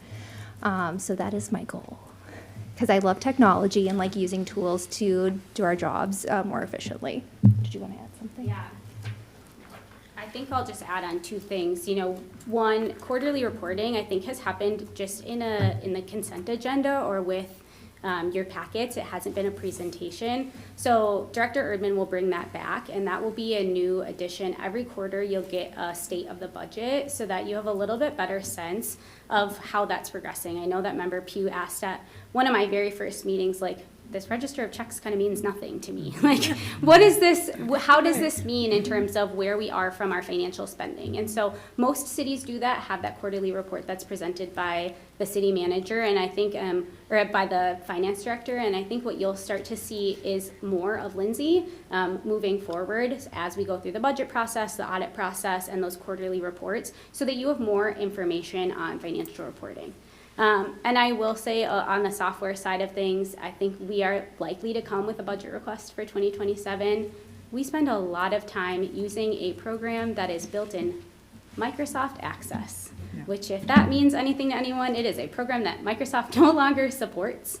And in defense of our finance team, I think that they have worked with a really terrible software because it's been really affordable. And that has been a sacrifice that was made by staff here to be really budget conscious and really thoughtful about how much taxpayers pay in any given function of this organization. But I think that's one where we could save a huge amount of time and make processing things a lot less confusing for our staff and for residents. And so we'll have more of those conversations as we work into the budget season. But there's a lot of efficiencies to be gained and a lot more transparency and communication that we can output to you with some better software. So that's a big goal for the finance department. Well, and that's been kind of a common problem throughout City Hall with a lot of kind of archaic systems that we've been using. So I'm sure within your budget talks, that's a huge time saver. So Yes. and I'm sure you've worked in programs that are just, you're having to go backwards, I'm sure, in many cases to get the results you're wanting. So, you know, I appreciate you're looking at all this for the efficiencies. It's going to help all of us and Mound in general. Well, thank So you. that's I am awesome. too. Any other questions? I think you had one there. I got a few. All right. I'm curious, does the city have a short-term investment policy in place? Or are you following GASB or FASB on? That is a great question that I will take a peek at and get back to you. I am a little apprehensive about assigning Ellers as our guidance for investments. I think there's a lot of opportunities, and I would definitely have to recuse myself on some of these issues, but there's a lot of, I used to work with the short-term investment group at Wells Fargo years ago, and there are a lot of opportunities for the city to pick up income safely in accordance with the guidelines that are also implied. I guess there's some that are implied also from the state at this, you know, at the state level. So there's a lot of regulations around those investments. Councilmember. Yeah. Basically, what we do right now is we put in a money market. Yeah. I understand. Pretty basic. Right. Yeah. So eventually, the goal is to have, a more robust investment. Yeah, policy that's, The within comment, reason. the comment that you said, that we budgeted 20,000 or whatever, we made a lot of money last year on interest, but we didn't want to say that, oh, we're going to make that same amount because interest rates are coming down, right? So, but yeah, I mean, we're doing a money market. Right. It's pretty basic, so and it depends on the amount of assets and so on you and got to so be careful with forth. how we're investing it too. Right, Yeah. you know, I With public mean, money, but- there's all kinds of stuff in there, rules and regs around all that, but yeah. I was just curious if we had anything, any guidance other than we're gonna rely on Ellers. Yeah, Mayor, members of the council, we do have an investment policy currently. We'll likely update that as we consider a more aggressive investment strategy. Careful with that word. Yeah, I think our investment strategy has been extremely passive, where we have just thrown it in a money market. And for the past few years, that's been a great strategy for the city's money to some extent, because it's really safe and money markets are doing quite well. We've met with both 4M, who currently manages the city's money, as well as Ellers. And we like Ellers because they're also doing a lot of our other ways that we are bringing in income, which is like our TIF districts and bonding. They handle both of those for the city. And so Ellers in that meeting sort of discussed how much additional support that they could give us because they would be monitoring for some of the overspending that could happen and would cause the city money. So they're quite versed in the governmental side of that. We're open to looking at other solutions if that is what the council would prefer for us to do. But at a certain point, the arbitrage that comes from investing money, so that is like the rules and regulations around how much income you can make on money that you have been loaned, right? So that's, when we talk about investing the city's money, often we're talking about investing bonds that we've purchased at a low rate, so we can make minor amounts of investments on that, and then we can also make investments on the cash on hand that we have. And so Ellers can manage both of those things for us, which is why it appealed to us, because they will be watching to ensure that we follow those guidelines strictly, and it doesn't require any more from us from staff. And Ellers is also really, I don't remember what they said that their sort of official title is, that requires them to really be looking out for our best interest rather than the best interest of a product. Yeah, so, I think that is a strategy that many cities use, is to use Ellers to invest, and because they are who is also helping us take in money through like TIF and bonds, it appeals to us because it would be pretty straightforward and simple. Again, when I say aggressive, that's probably not the best word. I think it's more aggressive than we are right now, because we're right now have a very passive investing strategy. But we also don't want the city to lose out on the opportunity to make money. And I think that's part of what we can assess in future conversations, and by giving Lindsay a little bit more capacity, is to suss out all the avenues in which we could potentially, make more with the dollars that we have. I have a question. So within our investments, when that kicks back some, as you said, we've had some good luck in the money market, does that go towards bonding and paying off? Where does that go when we make?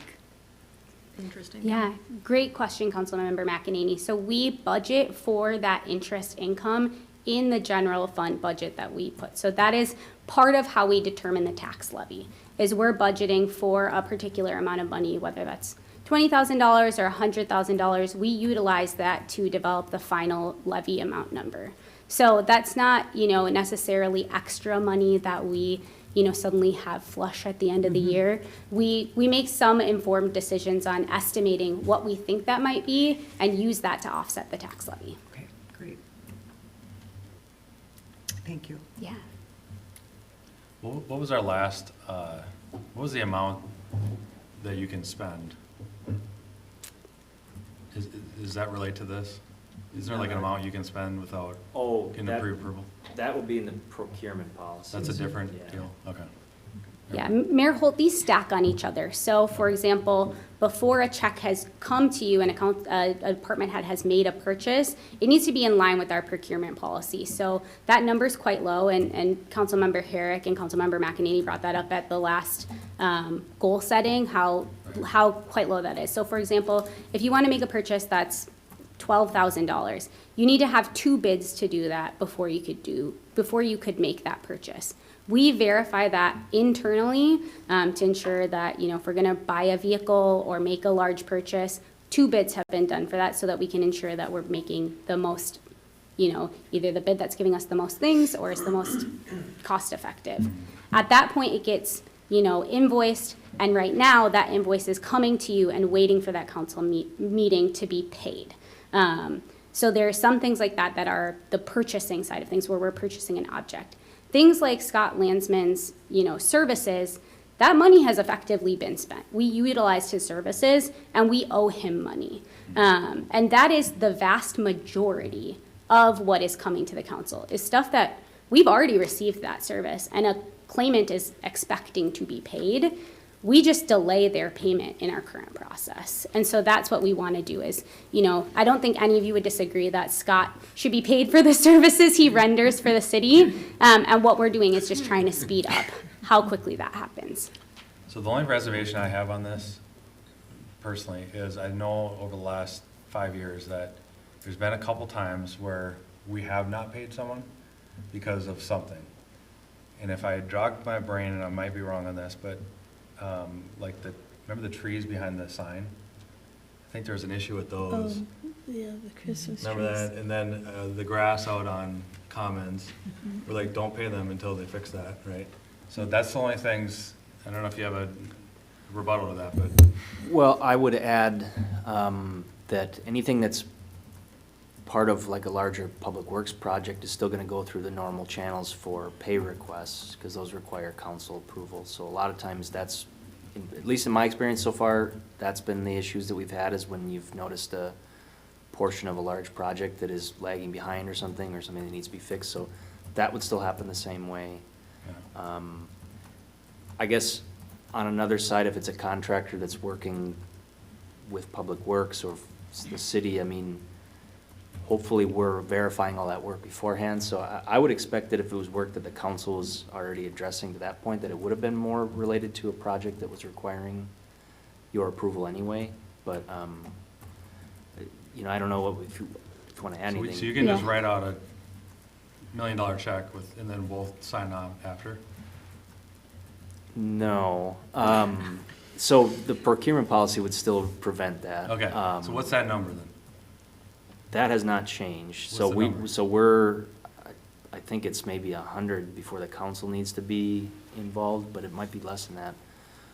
Legally, there's still limits on big quote requirements, I but. thought it was a lot less than Well, as Layla was just saying, I think it is quite a bit less, yeah. You need to just pull up the financial policy, it's on the website. Yeah. I just want to make sure that, first of all, we all know what we're talking about, but also if anybody's watching this later. Yeah. I think what Jesse, Manager Dixon, is working to get to, Mayor, members of the council, is that, you see those pay requests or those payment requests from Bolton and Mink for those very large sums of money. That will still come to you for your formal approval. What we're talking about are the day-to-day expenses. I've been doing, former Finance Director Iverson's jobs and for the past few months, and so I approve those check registers prior to coming to you. And I don't think, when we're talking about many, many checks, right, we're often talking about less than $100,000 at any given time. So these are Total, you mean?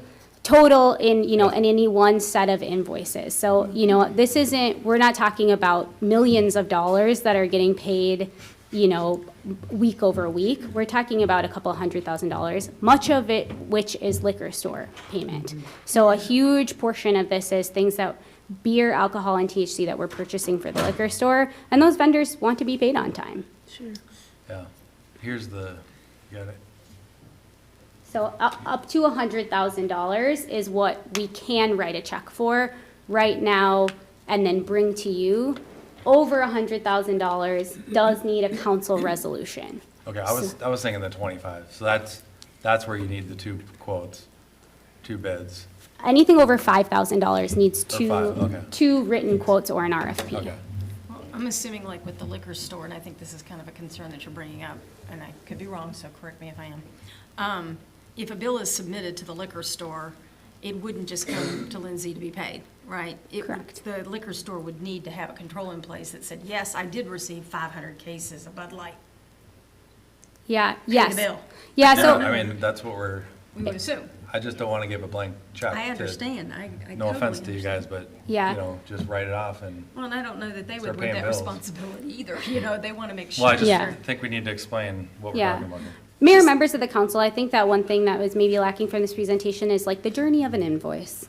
And so I'm There happy you to go. walk us through the Yes. journey of an invoice Walk us slightly. through fastly. So first, I will say on the HWS side, the Harbor Wine and Spirit side, Ron physically inventories every piece of item that comes into him. I watch him. He physically stands in the cold. I have done this on a day in January. It was miserable. Counting out the beer.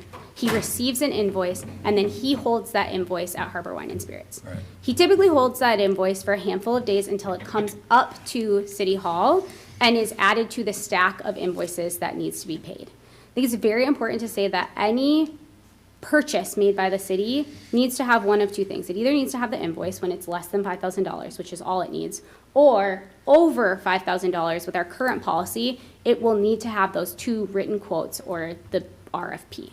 This is really important for the audit because when the audit comes, which we do an audit every single year, ABDO, our auditors, can pull any purchase. They can pick any invoice out of a hat and tell us, we want to see the items that come to it that are in alignment with your purchasing policy. So if they pick an item, an expense that's $10,000, they're going to say, provide us with the invoice and provide us with the 2 written quotes or the RFP. If we do not do that, it will be a finding on the audit. The auditors will find that. And so because that is random, we have no idea what they will ever pick, we have to do that for every purchase. And so with Harbor Wine and Spirits, obviously that is physical product and inventory that is in the store. The invoice comes to us and it often has to wait in the line, and because of the way that we do this, we're quite behind. I would say right now we're paying claims from January, still it's March. It has to wait behind the line of all of the other invoicing. When something comes into City Hall, again, that can be anything from Cintas, which is the Public Works employees' pants, towels, things like that, to an actual significant purchase. For those day-to-day expenses, cell phones, internet, Cintas, some of those things, they are within the purchasing policy amount. They're either something we have a contract for, have been through this purchasing policy before, and we are just paying those claims regularly. They don't need to go through this policy every single time if we're in a contract with them. So our printer, we have a contract for that, and then we print paper. We pay that every month. You see that in the check register every month. New things, those higher expenses, are gonna have adherence to this policy so that we can have a passing audit. Is that more clear? That's good. Okay. And just so Yeah. you guys know, I don't know if you guys, you probably don't get calls, but every year I get a call from ABDO, and they ask me, do I have any concerns about everybody at the city? You guys don't get those, do you? And we have a call, I just had it just recently here, and they ask me a bunch of questions, like kind of a questionnaire, and then they say, do I have concerns? And we talk through it, and it's kind of, ours, or at least mine, responsibility to kind of make sure that there isn't some goofy stuff. Now, we've had some turnover in our kind of an important department, right? So they know that, obviously. And their annual, presentation that they come out, once a year, is gonna be pushed back a little bit because a lot of turnover. Anyway, so that's a little bit, but again, the only thing I'd say with that is, it's a year later, right? Like if something happened in July, they don't come in until the spring, but I think, for me, I think you've explained it better, so I appreciate that. And Mayor Holt and members, if I may also add, we have a control in place where departments are reviewing those invoices too. So like they're not, to Member Herrick's point, not coming straight to us. They sometimes do come straight to us, and then we push them back to the departments for review. So they're getting that extra set of eyes. And then today, I had one that came to me that was missing like a whole bunch of information, so I push it back because like we do need to have some basic information to be in line with state policies. So there are, like different internal controls in place as well. And I totally understand your feelings and want everyone to feel good about this. Yeah. The number thing, that was what was missing, because I was expecting to see a number on here, but I'm glad you brought that up, so, cool. All right, anybody else? I'd just say thank you for both of you guys too for wanting to improve like processes and everything and not just kind of status quo, So thank you. Thank you. Yeah, and back to your presentation, good job, and yes, please, bring us into the new century. All right, well, we got a resolution here, 2622. Someone want to make that? You can do that. Okay. I'd like to make a motion to approve Resolution 26-22, delegating authority for paying certain claims to the city manager. All right, got a motion, can I get a second? Second? Any discussion? All those in favor, please say aye. Aye. Aye, those opposed? All right, that passes. Thanks, Love guys. love these new sheets too. Let's see here. 10 announcements, none. 11, wait. Oh, I have a different one. Sorry, 10 announcements. Councilmember Pugh? I don't really have anything. You don't have any? Okay. Yeah. See you tomorrow. See you tomorrow. At the Capitol. Okay. Councilmember McNeil? Yeah, at our planning commission meeting last week, we started the discussion on what we talked about at our joint meeting. Several of the 2026 work plan items for city code consideration updates, and mostly we focused on the yard requirements for corner lots, which, you know, in Mound, there are all kinds of unusual, strange comings and goings with everything. So we did identify several concerns, and we'll continue the conversation once Sarah and Rita compile kind of and present us with the information we requested from the planning commission. So that was a good conversation. And then just a reminder that this Saturday, March 14th, is the 15th annual Northwest Tonka Lions Chili Bowl, which is a competition between the Lions and our Mound Fire Department. It's always a lot of fun. Doors open at 11 a.m. at the Gillespie Center, and tickets are available online or at the door. Advance ticket price is $10, and at the door it's $12. Proceeds benefit the Northwest Tonka Lions, who, as we all know, does plenty to help our community and Mound.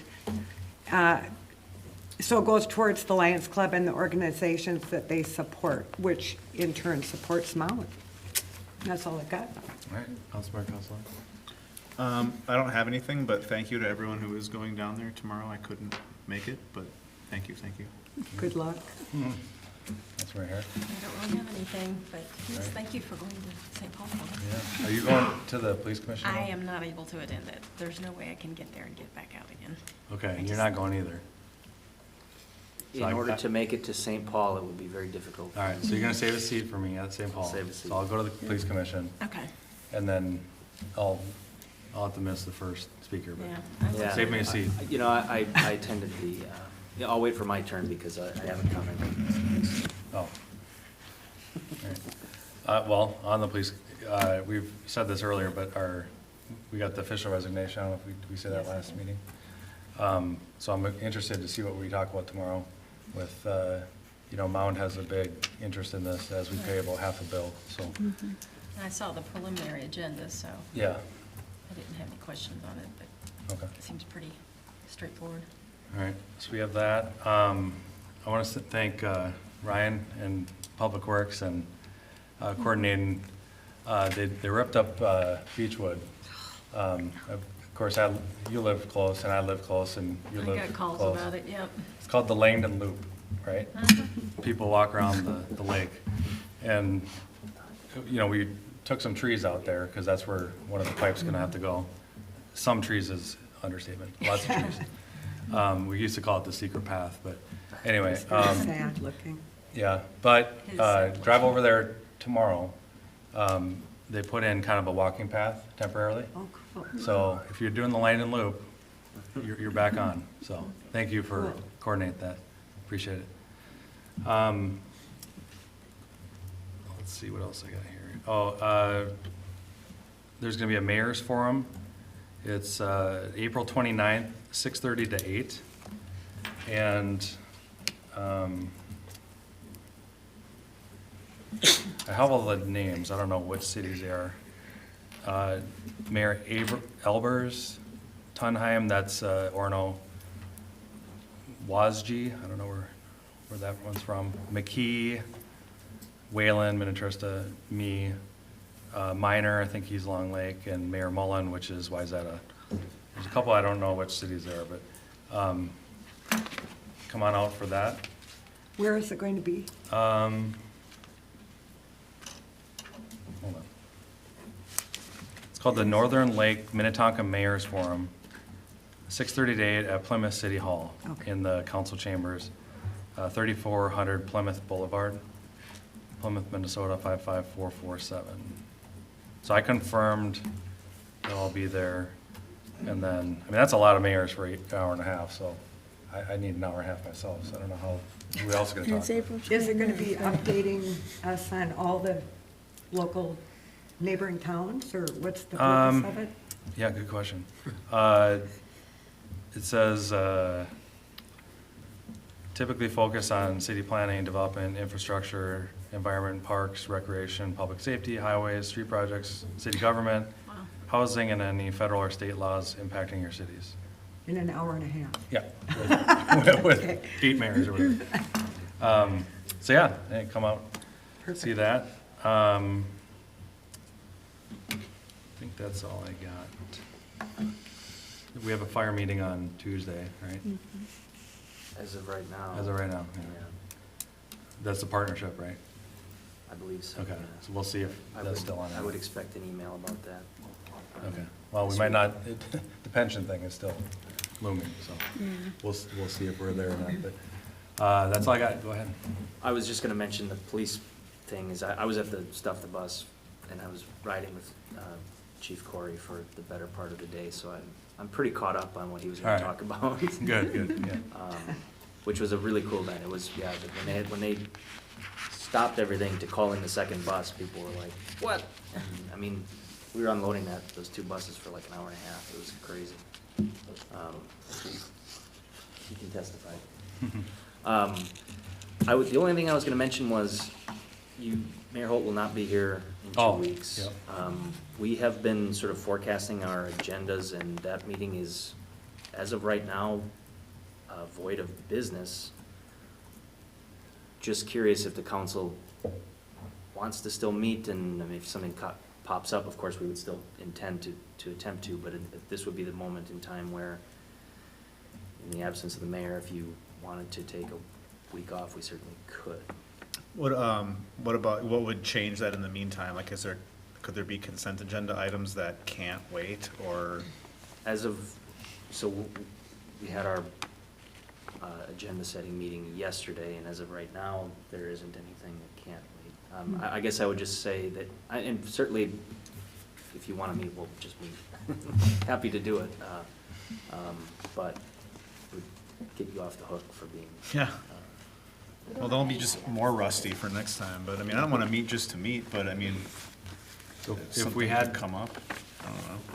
Yeah, I'm not gonna be here, so. Can we be flexible, and if things come up, we are herd the cats again, or, I mean, Do we have to formally announce that we're we're 2 not? weeks out from it, so how do we know Right, we would if just something need new to. might come up? We It has to could be noticed by available, a certain date, I bet, so. but by Right. next Thursday, right? Or 2 weeks from Wednesday? Right, well. Isn't that generally- You would technically need 3 days, but this is a regular meeting that, I guess maybe we could keep it on here until we cancel it. I mean, it's been noticed already as a meeting that's. How do you guys can just cancel it 3 days ahead of time without us canceling it? Yeah. Okay. Well, if you don't have any business, then. So we'll wait till the normal, time when you would normally see a council, agenda come out is when. Or if you know for sure you're gonna cancel it, a little pre-notice for, it is spring break, so. All right, We could make a quick As of right now, there's no decision to business, go so. somewhere. Is it the 24th? Yeah. Otherwise, I have nothing. Do you have an update on the state of the city thing? Or, I know we were looking at a date in April, but I still have it as the 23rd. I just haven't heard anything, so that's why do we have everything under control for that? Yes, I think we're still pulling things together as a staff. I probably owe Councilor McEnany an email with some of what we've done, but that's still the plan. So Okay. as we're getting closer to April, maybe we'll want to start putting things out there. Do we want to do like a workshop before our first April meeting? So we kind of all on the same page with what we're gonna present 2 weeks later? If we have our agenda kind of in place, it might be nice to just review it. Yeah. I don't know if we You won't need a be there. meeting, but even if you could send it to us to review, and then if we had questions, maybe we could call a quick workshop, but Yeah. it seems like things are pretty organized. For you, it's hard because you have to get up and speak. Oh, you're just such an old hat at this. I'm not a good speaker, but I'll do it. I never said I was good at speaking. You do a fine job. Yeah, oh well. Good? Yes. So no workshop as of now, but we might call one if we all feel like we need to talk before the first April meeting. If And that's, then Castellano will be gone this, so if you guys don't meet next 2 weeks from now, he'll be gone the one after. And then, well, the other 4 of us will be fine. Maybe. All right, if there's nothing else, I'll take a meeting to adjourn. Or a motion to adjourn, sorry. Told you I wasn't good at. Motion to adjourn? All right, can I get a second? Any other discussion? All those in favor, please say aye. Aye. Aye. All right, we're adjourned.